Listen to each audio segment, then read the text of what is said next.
The least count of the main scale of a screw gauge is 1 millimetre.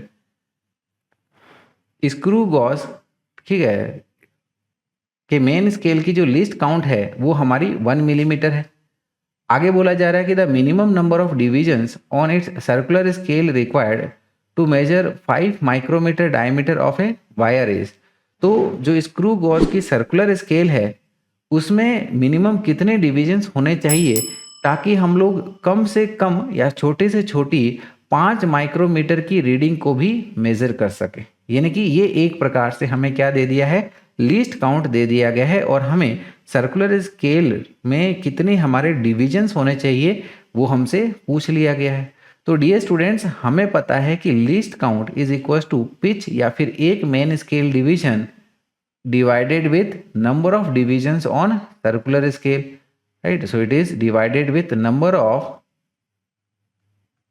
divisions on circular scale, right?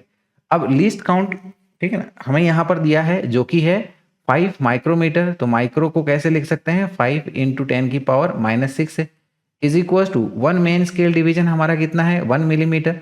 तो 1 millimetre in terms of metre हमारा बन जाएगा 1 into 10 की power -3 divided by circular scale में कितने divisions होने चाहिए, ये लेटर से हम लोग n ले लेते हैं और इस यही हमें n की वैल्यू फाइंड करनी है। तो यहाँ से हम लोग कह सकते हैं n इज इक्वल टू, ये इसको इधर में डिवाइड कर दीजिएगा, n आ जाएगा हमारा, तो यानी कि ये हो जाएगा 10 की पावर -3 डिवाइडेड विद 5 इंटू 10 की पावर -6, ठीक है।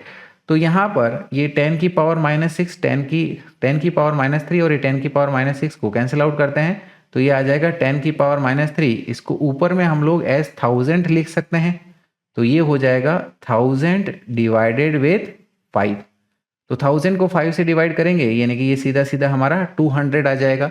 तो इसीलिए ये ना least count of 5 micrometre diameter of wire की मेजर करने के लिए हमारे पास में सर्कुलर स्केल रीडिंग पे 200 डिविजन्स होने जरूरी है।